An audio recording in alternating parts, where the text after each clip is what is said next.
Hey Charlie, what's good, man? What's happening? Sorry, I'm just listening to my song for the 1500th time. That's good. You got to make sure it's perfect. Yeah, I mean, I don't know why I do that. It's literally done. It's coming. It's already like out basically. So I'm just neurotic. But yeah, catch me listening to songs of mine like a neurotic person. At least you're not watching your own Instagram story over and over and over again. I mean, I don't do it, but Oh, guilty. Oh, I don't do that. At least you don't view who's watching your story and watch it over and over and over. I'm kidding. We all do that. Oh, I make sure I see who's looking. Then I'm You like, do. over and over again. I'm like, did they view twice? But, Charlie, real quick, what happened yesterday? You got to tease me about that real quick. Well, oh, by the way, I have to apologize for speaking of yesterday, the power issue that we were having. Right as we were starting, I saw 5 trucks pull up and they decided that this was the perfect time to work on the broken power line that has been broken for 4 months. So they shut all the electric off, which made me have no Wi-Fi. So always fun. thanks for being flexible. Nah, of course, dude. Anything for you. So, of course, we're excited for May 31st when your show happens at FPL Solar Amphitheater. So, tell us what's going through your head about kicking off the tour. Well, I'm really excited for this show in particular, selfishly, because whenever I'm in Florida, it's so hot and so humid that I don't have to humidify my voice. I don't know if you heard those stories about like singers having to put a bunch of humidifiers in their rooms before a show to get it everything nice and loose. I just land in Florida and I'm like, okay, I'm gonna sing great tonight. So I always look forward to it, and I love my fans there too.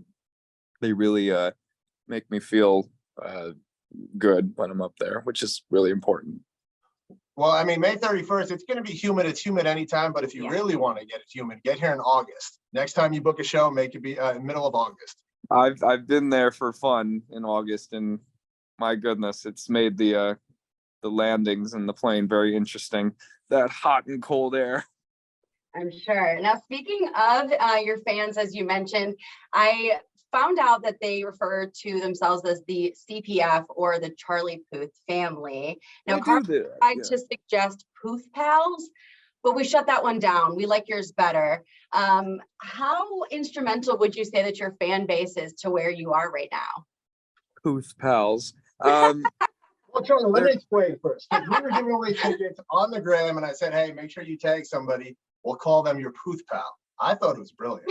I truly thought it was a good name. So do these kids even know what pen pals are? Because you used to have to, like, when I went to camp, I used to like write letters to my parents and send them in the mail. This is before like long form text messaging. But anyway, no, my fans are really, some have been with me since the early days of YouTube, and it's really like I was talking about this to another station the other day based in Boston, about how my first show ever was in Boston because I went to college in Boston, and I some of the my fans who showed up to that show, it was like 150 people in 2012 or 2013, come to my shows today, some in Florida. So I feel very fortunate to have people who have stuck with me for such a long time. And the one thing I'm excited about, because I definitely want to get out to that show. I'm not only tone deaf, dude. I don't even know what a key is if it hit me in the face.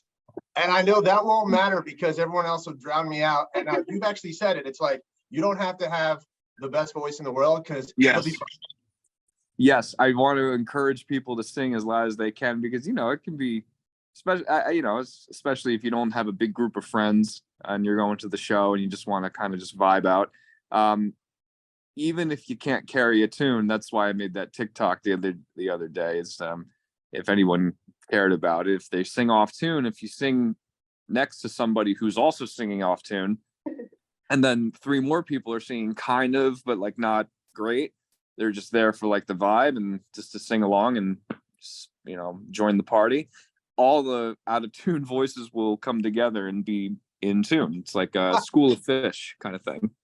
So I just got to find enough people that can sing off key, and I can form a group. Yeah. And then we'll be killer. Well, the thing is, my fans are really good at singing too. They usually make me sound better on stage. Well, we'll name the boy band that Carmine joins Out of Sync. The other ones are taken. I'm going to say I'm calling myself Puth Pals. As long as you agree, we're going to be the Puth Pals. Yeah, you're gonna be out of sync, and your fan club is gonna. God, you remember when we used to? I don't know if you did, but I used to write into these fan clubs. Mail. I'm dating myself, but I'd send the mail in and get a free poster of NSYNC or Backstreet Boys or something like that. That was a while ago. I'm glad I'm not the only one that did that. I'm glad that we're all being honest now about that. So of course, though, Charlie, we definitely got to talk about the brand new song that's out. That's Not How This Works. Dan and Shay on it. Tell us about it. We know you've probably listened to it at least 1,500 times. Oh, I was listening to it right when we logged on here. This song was written 3 years ago. This song was written in April of 2020, and I wrote it with Dan and Shay. And there's a version, if you kind of go back into the internet 3 years prior, there's a version that's in a completely different key, completely different tempo, of where it's just me. But you know, during that time I wasn't touring. I switched record labels. I scrapped an album and made a new album. And this song was always just kind of in the air. And I was always like, I gotta just finish this. It just feels really special. And Dan and Shay said they'd love to be a part of it. And they sounded great on it, obviously, because they wrote it with me. They really captured, Shay especially captured that emotion with the vocal. And then Sabrina came into the picture and added her own voice, which you'll hear on the 14th of April. And she's in the movie that we just put up that goes along with the music video. It's a very cool, unorthodox release. And I saw the short film. Did you enjoy being covered in paint? No, I did, because it was hard to get off too. It was it was like that kind of paint that it's not acrylic paint. It's like almost downright permanent. It was crazy. Did they let you know before you actually put that paint all over yourself? You know, to pull off a good performance, you got to roll with the surprises. So that was that took a good hour to scrub off. Yeah, well, we're glad that everything came off okay. But one thing that I definitely wanted to ask was, you write so many songs, and as you mentioned, this one, it took 3 years for you to kind of figure out exactly what you wanted to do and perfect it. But what one of your songs that you wrote for someone else do you wish that you would have maybe kept for yourself? Oh, that's a good question. Wow, you know, okay, so there's a record by Trey Songs. I don't know if pop stations played it, but called Slow Motion, that came out in 2016, and I wrote that in like 15 minutes, not really thinking much of it, and Trey did an amazing job on it. And it's, you know, played in clubs everywhere still to this day. It's like a classic song, but I kind of wish there was a version of me on that, but no regrets. Everything happens for a reason. Well, maybe, just maybe, somewhere down the line you might get the opportunity and you guys could collab on that. Maybe Wild will be the first station to play an R&B record, R&B record. We will do that for you. Well, we go rogue every single morning anyway, so we don't have any secrets here. Call the PD. No, we don't even have to ask the PD. We'll skip the middleman. But Charlie, another thing, you make beats and things. You can create pretty much anything from anything. So what's the strangest thing you've ever made a beat from? Ooh. You know, so I use the voice notes app on my phone because this was like 5 years ago too, and I just kept the recording going. I ended up like nodding off. I was so tired from all the traveling, but I left the recorder on, and I had a little bit of like, I was like kind of half snoring, you know, like the in between snoring, like the heavy breathing. And I woke up and I was like, oh, wow, I wonder if I was recording myself sleep talking. I just heard myself snoring. And then I took that and made it out of like a hi-hat, you know, my usual shtick. And song never came out, but sounded kind of cool at the time. I made it on the tour bus. I've perfected that half sleeping snore. That's the one when my girlfriend looks over and be like, you're sleeping, and then you pretend like you're not. Be like, no, I'm still watching. And then she's like, you're breathing heavier. I'm like, that's what my girlfriend says to me too. And apparently I fall asleep like right when you say you're gonna watch a TV show is like right when I just am out. Only when it's something good though. If there's nothing on, you'll stay up for hours. I just want to know why we get so defensive when they accuse us of falling asleep as if it's the worst thing ever. It's like, no, I promise, I swear to God, I'm not going to sleep. Yeah, we're all like, we're like happy at like 5 a.m. Like I'm chugging coffee, like, let's go. That's probably why though we fall asleep, you know? Yeah, absolutely. And we definitely have to ask this question real quick because it comes from one of your biggest fans. She goes by Sparkly Shoes on Instagram. We know her as Tatiana.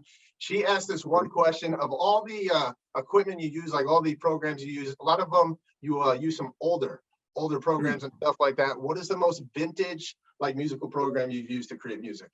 Wow. Well, I don't know about, I mean, I have Pro Tools, which is pretty modern software, but I have a music synthesizer from 2001, which unfortunately for us sounds vintage now. But what is actually vintage is this Moog bass keyboard. It's like, you know, like in those 70s records that like, or maybe better example is like a Dr. Dre record, like that little high pitched thing that comes from this mini keyboard. And that's the serial number is like 200 on it, and it says Williamsburg, Brooklyn, 1974. So I use a piece of equipment from 1974 and it sounds incredible. That's cool. That is really cool. We should start doing that. What, use old equipment? We already have tons of old equipment on the station. I'm sure your listeners are foaming of the mouth, just waiting to hear more about my vintage equipment. So another question real quick. Obviously Easter's coming up. Are you spending time with the family, or are you going to be down where you are right now? Easter's coming up. That's right. It's almost April. It is April. Yeah, you know, I'll probably just like kick it with my mom and dad on a low key kind of thing. It's life is hectic, so it's nice to just spend time with family. And then the last question on that: do you think adults should receive Easter baskets? We've had this discussion on the show before. It's been a bit of a debate, actually. It's interesting. They should, but you should throw an adult thing in there, like a checkbook or a credit card application. Improve your credit score.